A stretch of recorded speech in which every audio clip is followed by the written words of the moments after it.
everyone, and welcome to another episode of Taco Matta Tuesday, the show where we eat healthy, delicious tacos and have conversations about life.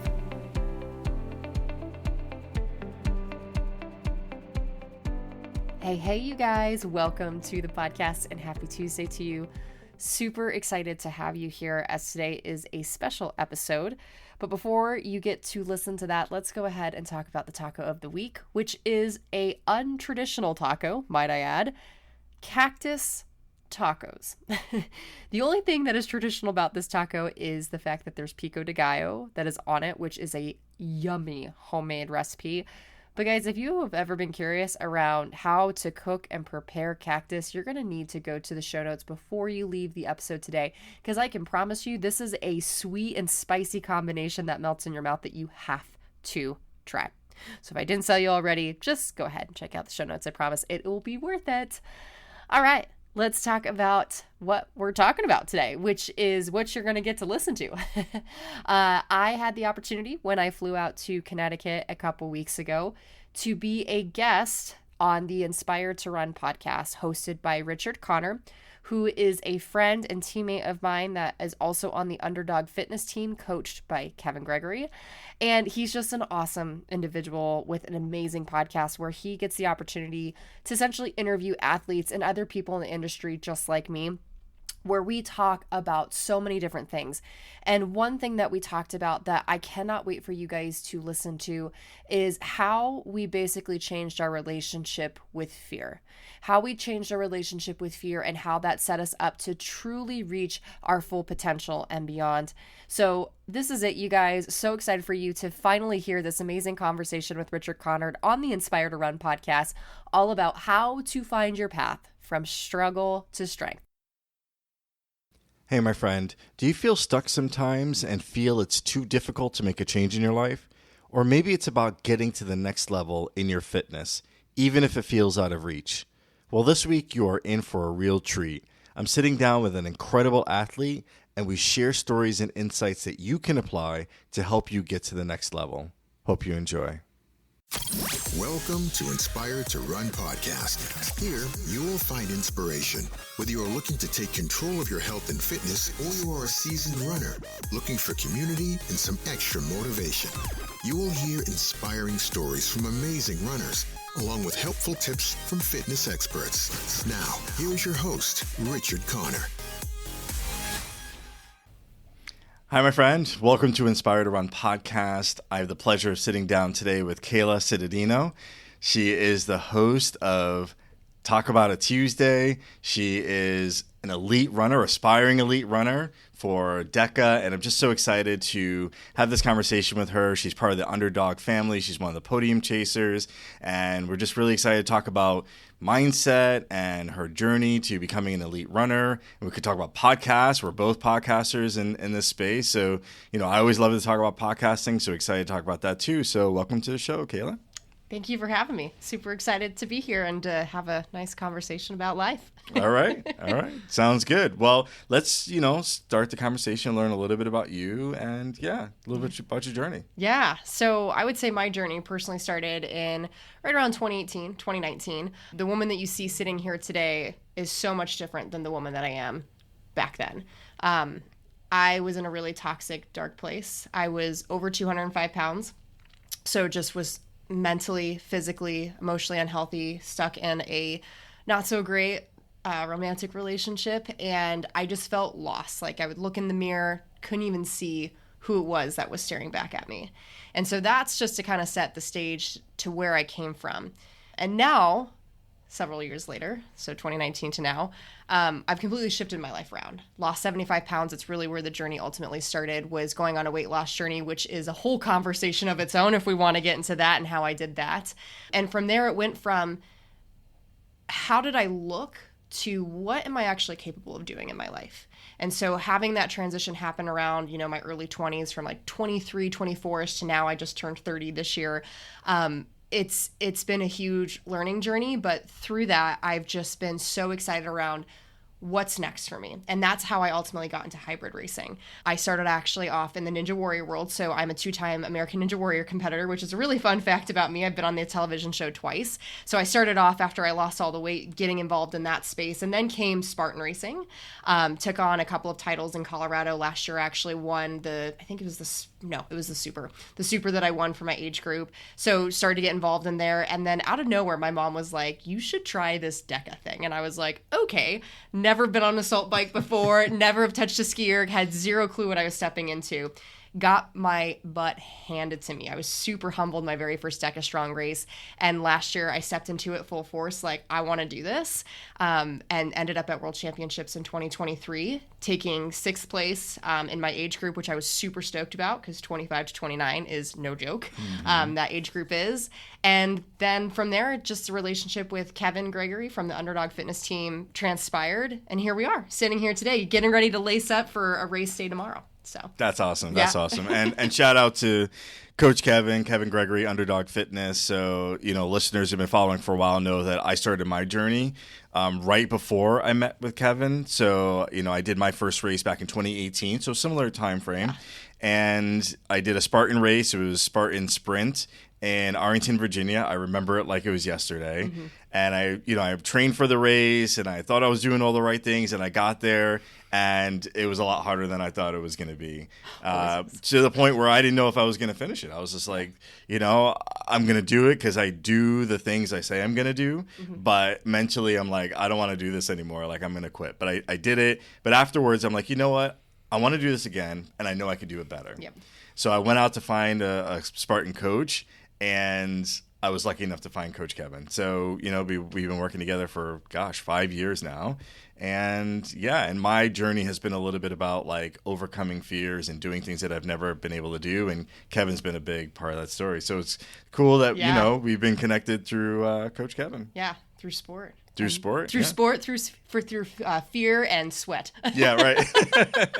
And congratulations on your journey. So, you said about the fun fact, American Ninja Warrior. Like, I realized I didn't know 75% of about what you said. I didn't know that about you. So that was good learning. Yeah, it was.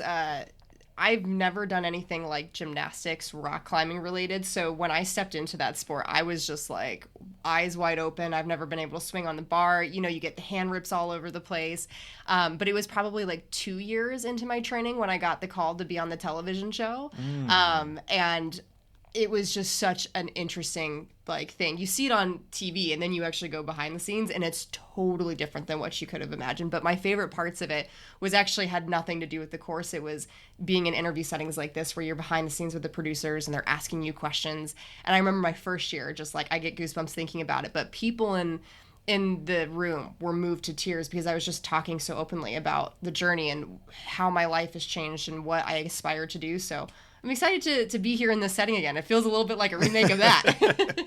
Well, and I love that. I love your story because your story is similar to other stories that I've shared on the show. And it's been my aspiration to bring these stories to, to a lot of people to really encourage them and motivate them and let them know that you can make a change in your life. 100%. Like if you're stuck, I know that's hard to do, right? If you're mentally stuck, it's hard to kind of see past that. But you have like a great example as yourself, and just pushing through that and getting to where you are today is incredible. 100%. Yeah. And we can for sure talk about what that transition looked like. I'm here to answer all the questions, just be open and honest, because I get it, listeners on the other side, it is so hard to make that flip. But once you do, I can say now, I was just actually having a conversation with someone before this. People are like, it's just so cool to see how happy you are. And it's because of the decisions that I made a couple years ago to change my life. And it's been nothing short of hard, but it's been worth it. Right. So it's always good to know that it's never going to feel good, but one day you're going to be like, this is why I did it. Okay. So, one of the questions that I have that I love to know, I've become a little bit of a student of this. Yeah. I'd love to know if there was a specific point in time where you were just like, this is it. Like, I'm going to make this change. And then if that happened and once it happened, like, what did you do to get to that next step? Like, how did you kind of quell any of the negative thoughts and emotions about kind of making a change? Yeah, so I would say there was definitely a couple of moments, especially while I was in that negative, toxic, just state of mind and in that time of my life. But I would say one of the biggest things that I can remember to this day is it's like a beautiful sunny day. I live in Colorado, so you got the mountains and the fresh air. And I was sitting on the couch inside my mom's house, and she was like, hey, like, let's get out and let's go for a walk. And I was just so depressed with my life and so lethargic because, like, my body that I was in, I couldn't move without getting winded. I couldn't walk up the stairs without feeling, like, totally exhausted. And I was just like, I can't, like, I'm just too tired. And the look that, like, shot across her face and, like, just how bummed she looked, it, like, hit me in the heart so heavy. And that's when I was, like, jolted externally, like, there's something that's not right with this. And so that got me thinking around, like, I need to really start looking at what's happening with my life and seeing if I can make a turn. And then it was a couple of hits after that. Like, I had some moments in the dressing room where things started to rip and zip or not zip up for that matter. And it was just like, I finally got silent enough to just stare at myself in the mirror and be like, where did you go? And so I remember immediately after that moment, I was like, I need to just start with putting better things into my body. Like, that's the first thing that I can do, because right now I can't move. If I can just think about what I'm actually putting into my body first, then that's got to be a start. And it was a great start because I was able to start to, like, mentally clear up some things that were going on up there and just, like, feel a little bit more alive. And just one little small tiny decision after another led to the next thing. So I think you asked, like, what sort of flipped the script. I mean, I think sometimes, unfortunately, you just get sick and tired of being too sick and tired. And I hate that. Like, I've made it my mission as a coach and a trainer to wait until people hit rock bottom. But what I will say is sometimes rock bottom is the most fortunate place for you to be. Sure. Because you learn so much about yourself and you learn about what you don't want. Sure. And sometimes you need that leverage to be like, I don't ever want to feel that. So people are like, well, how can you go and, like, do this? And I'm like, because I know what the other side feels like. So if you're there right now, if you've ever been there, use it as your gift, use it as your learning lesson, and take that with you into greater heights. That's probably the best thing that I can say. And then from there, it comes with developing a different relationship with yourself and with fear. How do you look at yourself? Let's start there and get really deep internally as far as how do you talk to yourself? Not only just internally, but externally to other people. And what do you give yourself the ability to do?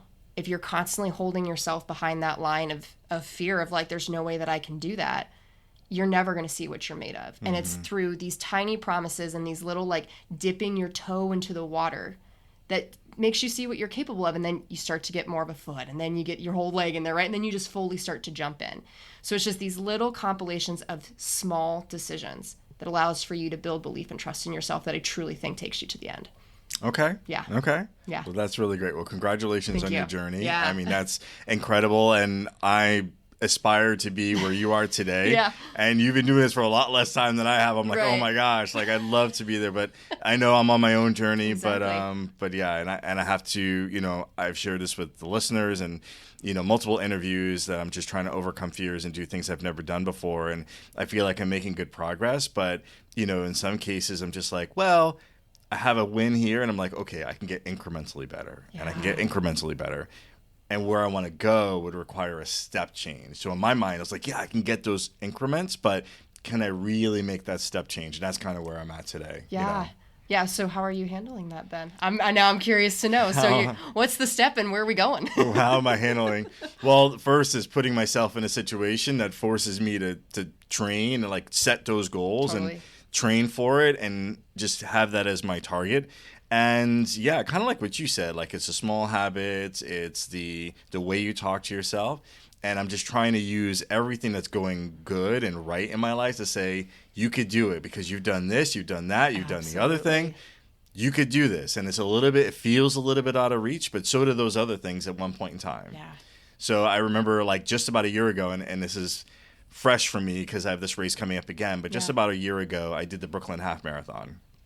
And I was excited because it was my first race in New York City, and I did everything wrong. Like, I got to the city late, I ate late, I didn't sleep, I didn't, warm up as I should. The race was good, but it wasn't great. Like, I could have done a lot better, and it wasn't my fastest race. And I'm like, gosh, I could do that a lot better. But I had a Father's Day race, 5-miler, that was just a few weeks later, which is coming up this weekend. So I'm doing it again. And I remember at that race, I was like, I'm going to find redemption in this race. and I killed it. Like I blew away my time, what I thought I could do just by minutes. Yeah. I couldn't even believe it. So much so that this year I was like, I'm going to do really well in this race. And I'm like, I'm going to hit this time. And I went back and I looked at the time from last year, and it's around the same time. Yeah. That's how well I did last year. And this year I'm like, no, if I did that last year, like I got to go better. even better. So Yeah. so in my mind, I'm thinking, gosh, this is so far to reach. But in reality, it's not as far as at least I think it is. So that's some of the things that I've been doing. But I know I have a lot of work to do. Like I have a long way to go. Yeah. Oh, there's so many things that I just thought of. The first thing is like you're building up proof, right? Those little tiny things that you're doing is putting proof in a book so that when you need it, you can go back and recall on it. Like that's a huge thing when it comes to overcoming fear. Taking that next step is let's go back and look at the proof that I can totally do this. And then the other thing that you mentioned, oh gosh, here I am. I'm having the brain. It'll come back to me. Okay. But that was one thing is Okay. like the building of the proof. Oh, the comparing yourself to your previous self. We get really good at comparing ourselves to other people. And I think that gets talked about so much, right? Don't Right. compare yourself to other athletes. You Right. guys are on two different journeys. But then we never talk about comparing ourselves to ourselves from previous versions. And I think that it's a double-edged sword because you can be like, look at how far I've come. But one thing I talked about on one of my Instagram stories was I did, the 30-30 assault bike that we do. Beautiful, guys. 30 seconds of work, 30 seconds of rest, 30 rounds. It's basically 15 minutes of death, 15 minutes of just thinking about death. It was the best way I could think about it on the assault bike. So when I was doing it, I was like, I really want to set a new PR because we all want to set PRs, right? Every day we want to try and set a new PR. I set a PR by 1 calorie. Oh, wow. 1 calorie. And the last few times that I did it, it was like 30 calories, 50 calories, right? Like, because I've just built up my fitness. The better you get, the smaller the strides are as far as improvement goes. So if you're in that place of like, why am I not like chopping off like minutes and all this good stuff off my time? Just remember, like, that's how amazing you've gotten. Like now it's like the fine tuning, and we just have to be grateful for the process that we went through. Because if we only look at the end result, we're chopping out all of the joy, all of the gratitude, all of the freaking blood, sweat, and tears to get there. If I look at the Kayla who raced last year versus the Kayla that's racing the first 6 months of this year, 2 completely different people. Tomorrow when I race, my current PR for DECA Strong is 13:48. I'm hoping to go low 13s. Even if I go 13:47, still a second faster, right? And so I think it's like important that, yes, use it as a way to look back and be like, I've done all these incredible things, but remember the better and better you get, it's less about how big the strides are and more about like, whoa. Enjoy the process. Enjoy the beauty of what it takes to actually get here, because that's the fun stuff.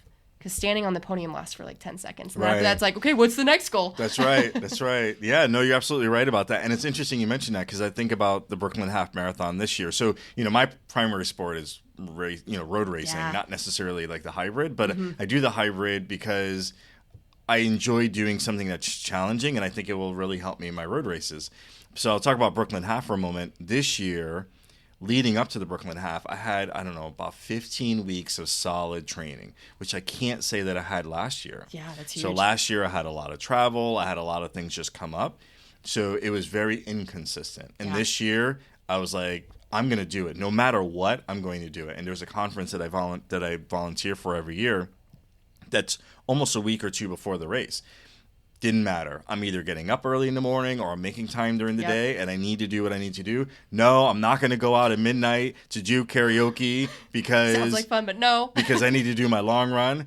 Although I may or may not have gone out, but not that late. Right. But it was those things that I kept in mind because I needed to stick to my training, and it was like you said, it was a process, and I knew that these are the things I needed to do to be successful. And by the time I got to the end of it, I was proud of just that. Even before I got to the starting line, I was like, I did 15 weeks of good work, and I feel good about where I am today. And irrespective of how the race went, I felt good about it. Although I did get 1 minute PR, I was hoping it was going to be a little bit more. But all things considered, I was like, you know what? This is what I wanted. I wanted to do better. And I wanted to have a better experience, and I wanted to train better, and I did all the things I said I was going to do. 100%. And I kept the promises to myself. Yeah. Do you find it interesting how the best of the best athletes, like the people that really want big things, how we always feel like we're behind? Like, I heard that once. I think it was like a trending audio on Instagram where it's like the best people always feel like they're just a step behind. Yeah. And so we work harder and harder, which again could be a double-edged sword if it Right. turns into burnout or it turns into something great. But like, it's just so interesting to me of how we always feel that. And so knowing that, I'm like, okay, I have to be really good about how am I celebrating myself? Even just like the small wins here or there. Also, am I in balance? Like balance in racing and elite athletics, it's like, it's never going to be 50-50. It's always going to be like, it's race season, it's 90-10, right? Or, hey, it's off season, we need to go back and have a little bit of fun and sort of pick up, on maybe where we left off on other things in life. But yeah, it's just stepping into elite athletics has been really interesting.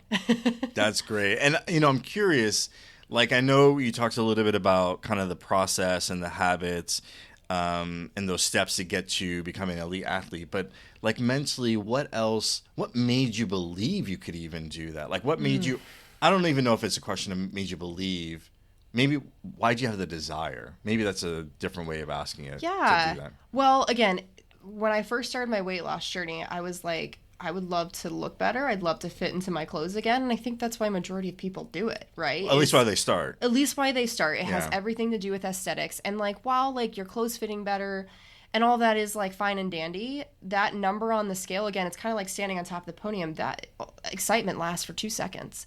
And then what are you left with? And so the big shift for me, and this is when I went from just losing weight to getting into Ninja Warrior, was I want to see what I'm capable of actually doing. And so at first it was a lot of like, I don't dream big. I just want to try. And it was from there on out, it's realizing like, you're never going to feel 100% ready.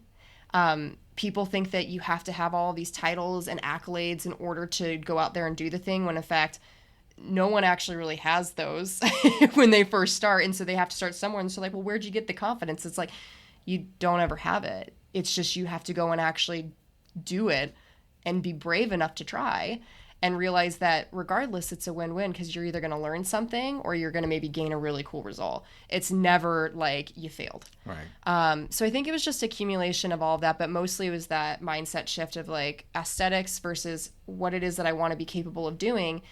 And I just kept a really open heart and an open mind. And I think in life, it's really important to do that, because I thought that I was going to go all the way.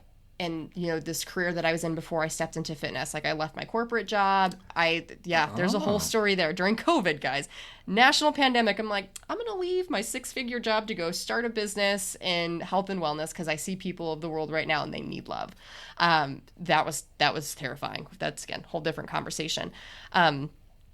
But I thought I was going to go all the way in Ninja. Like, I thought I was going to go hit a buzzer on the television show. And then out of nowhere, hybrid racing between Spartan and DECA came into my life. And it was totally unexpected. I wasn't looking for it, but it was everything that I needed. And now I feel like I've really found my jam. And so the way that I kind of like navigate life now is knowing, A, I'm never going to feel ready. So you might as well just try anyways and see what you can accomplish. And B, just let the universe help you. Like, be open and willing to the things that are coming into your awareness, that like maybe you're over here trying to jiggle the handle on a door that's been locked for years. That door might not be meant for you.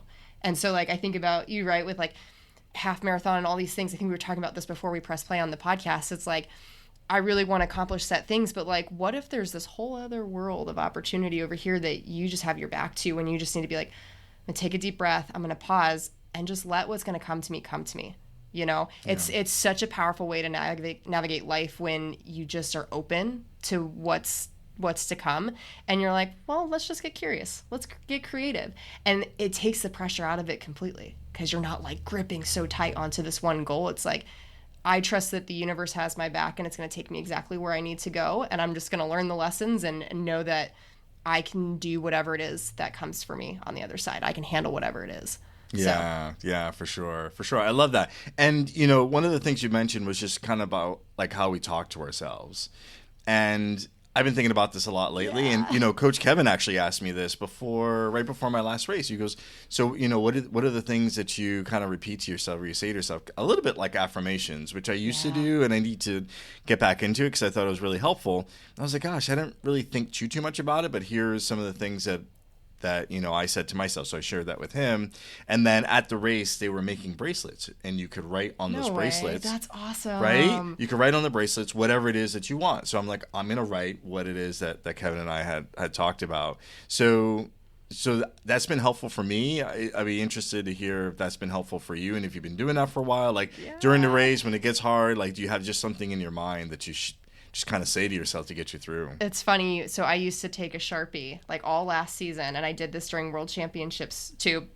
And I'd put it on my arm because the two moments where you're questioning your life during a race is on the bike and on the tank. And then after that, you're just moving so like erratically on the burpees that you're like, I don't know, I just want to be done.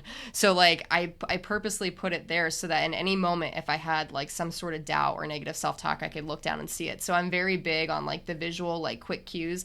And I want to say like the 3 words that I've had that were the more impactful one was trust. Because trust is something as an athlete that I feel like that's where I'm at right now. And that's what Coach Kevin has actually brought to my life a lot, is giving me what feels like the most impossible training plan and then showing myself that I can do it and being like, okay, if I can do that, I can definitely do this for 12 minutes, you know? So I need to just go out there, trust my training, and do what I know how to do. Just let it turn on.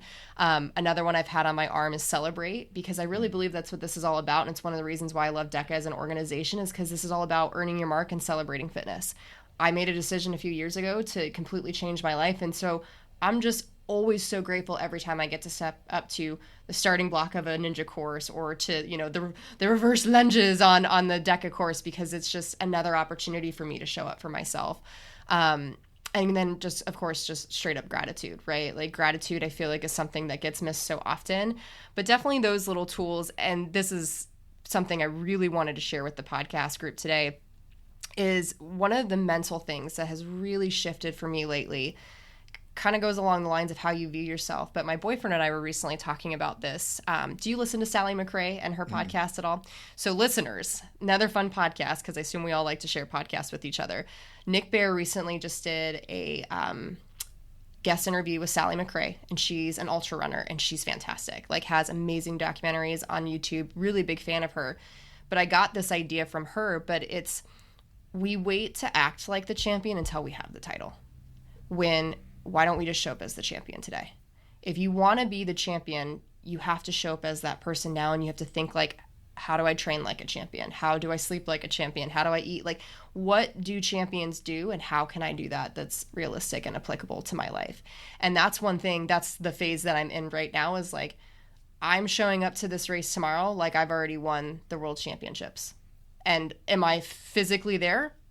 I don't know. Maybe, I don't know. I could shock myself tomorrow and do something absolutely insane, like set a world record. I'm not worried about that. I'm worried about putting myself in the space of like, how does Kayla, the champion, think about this? How would she approach this race tomorrow?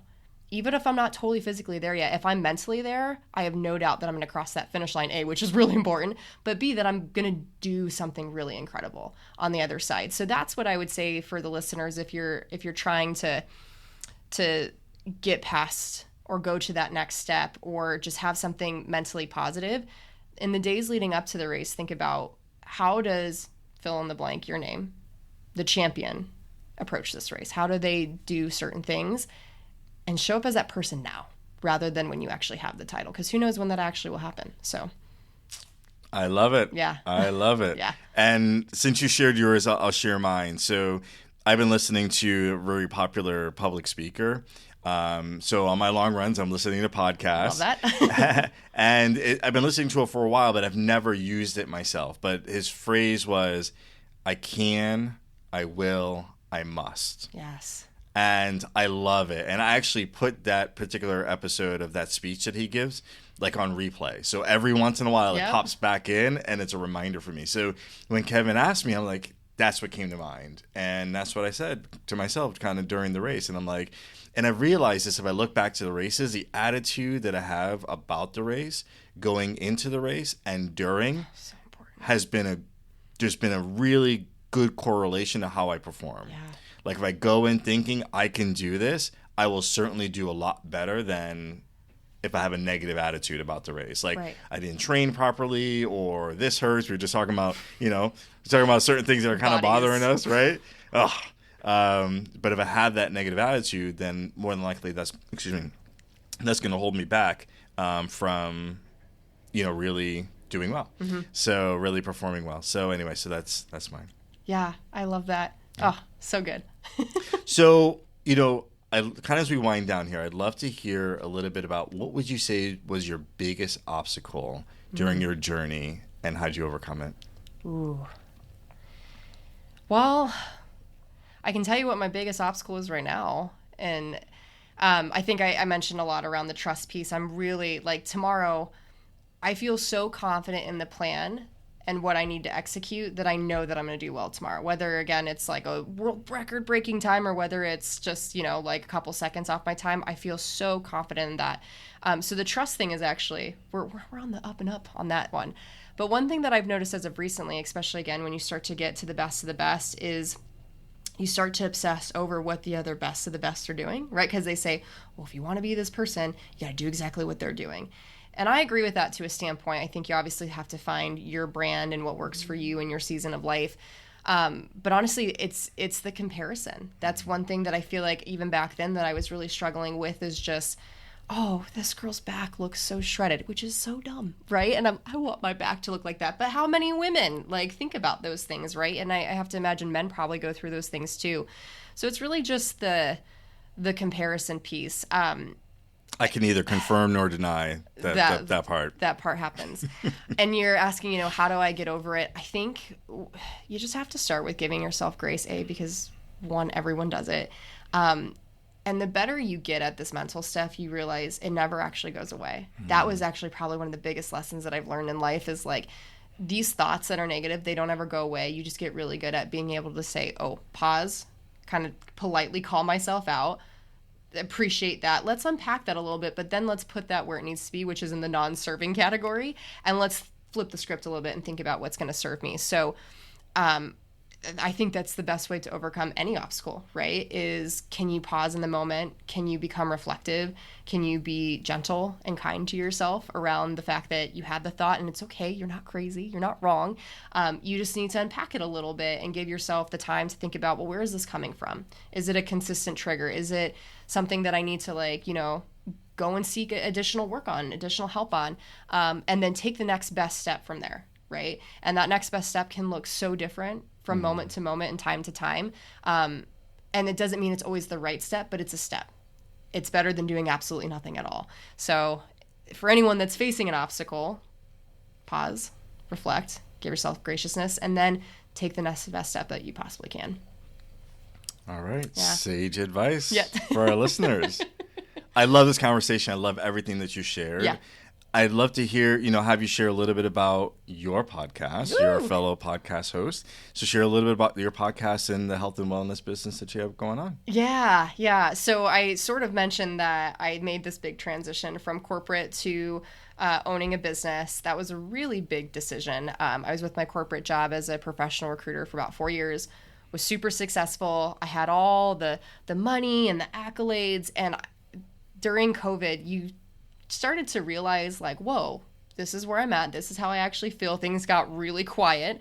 And you're like, whoa, I need to change something here. And so I just came to realize that I was living this life that people would define successful, but I didn't define as successful. And so success for me was impact, and wanting to do something that was much greater than myself and giving back in that way. And so after I had lost a bunch of weight, I was like, it'd be so cool to be able to help other people do the same thing. And so that's where I started my own business, did that for a couple of years. Now I work for a recreation center and a ninja facility. So I do a lot of personal training, yada, yada. But the podcast weaved itself in there right when I left my job. And I was thinking about how can I allow for people during this time of the pandemic, when we're at home, we're depressed because we can't have any social interaction. People are way too close to their fridge and pantries, so they're gaining weight like crazy and they're not taking on healthy habits. How can I truly impact them? And it started off with every Tuesday, I would go onto Facebook and Instagram and I would do a live video, and Taco About It Tuesday was the name of the series then. And I would bring a healthy, delicious taco recipe because I was like, well, everyone loves tacos. I love tacos and it's Tuesday, so let's talk about tacos. And I talk about something in relation to life, right? Like a lesson or things that people were asking me questions on as a health coach. And so that's how it got started. And so I did that for about a year, and I realized I feel like I could have more of an impact if I got off of social and I start to do this more on like a podcasting platform. So started that about 2.5, 3-ish years ago, and we're still running strong. For all of my listeners that are listening, you know, we're goofy. We say a lot of crazy things, but it's a conversation around life always. Like, I'm very genuine and open with the stories and the things that I'm going through. I literally plan my podcast as I'm like going through it, like as we sit down and we talk.